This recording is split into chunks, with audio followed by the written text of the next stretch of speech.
ভারত বর্তমানে বিশ্বের সপ্তম বড় অর্থনীতির দেশ। 2035 সালে গিয়ে ভারত হবে বিশ্বের তৃতীয় বড় অর্থনীতির দেশ। ভারত আপনার দিকে তাকিয়ে বসে রয়েছে না, দক্ষিণ এশিয়ার অন্যান্য দেশ বসে থাকছে না, পৃথিবীর অন্যান্য দেশগুলো বসে থাকছে না।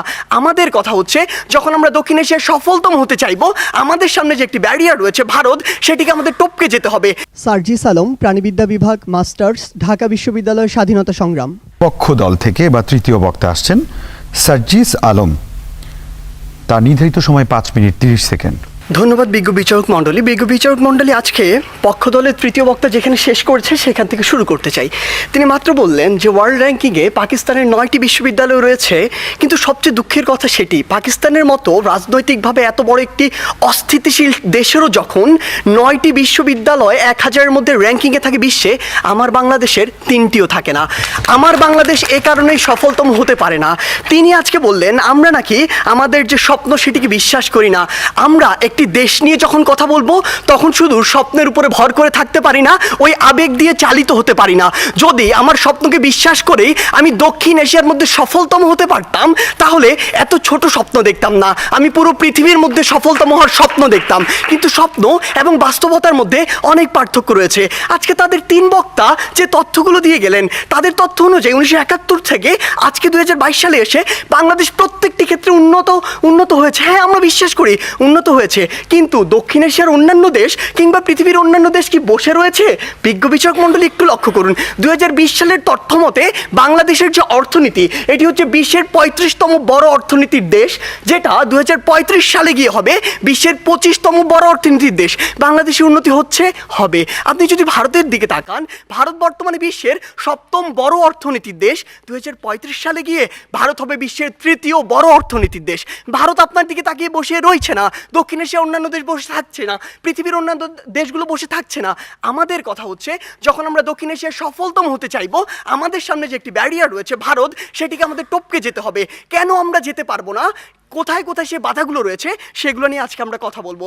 তারা আজকে বললেন আমরা আন্তর্জাতিক অনেক স্বীকৃতি পেয়েছি। হ্যাঁ, আমরা অসংখ্য স্বীকৃতি পেয়েছি, কিন্তু আপনি এটি কেন বলছেন না যে ট্রান্সপারেন্সি ইন্টারন্যাশনাল 2021 সালে বলেছে দক্ষিণ এশিয়ার সবচেয়ে দুর্নীতিগ্রস্ত দেশ বাংলাদেশ। তারা বলেছে অন্তত আফগানিস্তানের পিছনে বাংলাদেশ রয়েছে, নেপাল, ভুটান, এদের চেয়েও বাংলাদেশ বেশি দুর্নীতিগ্রস্ত দেশ। আপনি কেন এটি বলছেন না? বিগত 15 বছর ধরে আপনার দেশ থেকে যে পরিমাণ অর্থ পাচার হয়েছে, তা দিয়ে আপনার দেশে 2 বছরের বাজেট দেওয়া যেত। আমাদের সমস্যাগুলো এই জায়গায়। আপনি শিক্ষা নিয়ে কথা বলছেন, বাংলাদেশের শিক্ষা খাত যদি লক্ষ্য করুন, পৃথিবীর কোনো মধ্যম আয়ের দেশ, স্বল্পোন্নত দেশ কিংবা উন্নত দেশে জিডিপির মাত্র 2% শিক্ষা খাতে বরাদ্দ দেওয়া হয় না, বাংলাদেশে মাত্র 2% দেওয়া হয়। শুনে অবাক হবেন, এই 2%-এর অধিকাংশই চলে যায় আমাদের ওই শিক্ষক, কর্মকর্তা, কর্মচারীদের বেতন দিতে।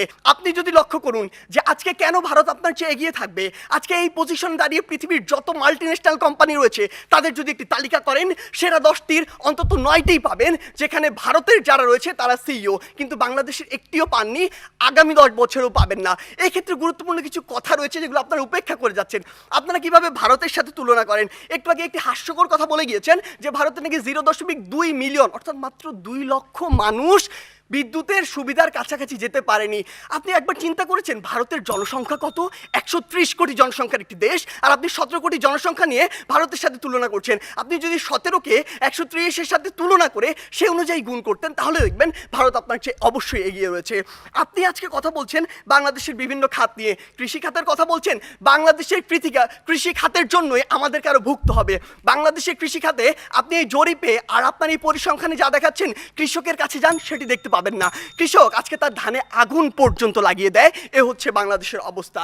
তাই বিজ্ঞ বিচারক মণ্ডলী, আমরা বিশ্বাস করি যে বাংলাদেশ দক্ষিণ এশিয়ার অবশ্যই সফল একটি রাষ্ট্র, তবে সফলতম হতে পারবে না। এর জন্য বাংলাদেশের আরো অনেক পথ পাড়ি দিতে হবে। ধন্যবাদ।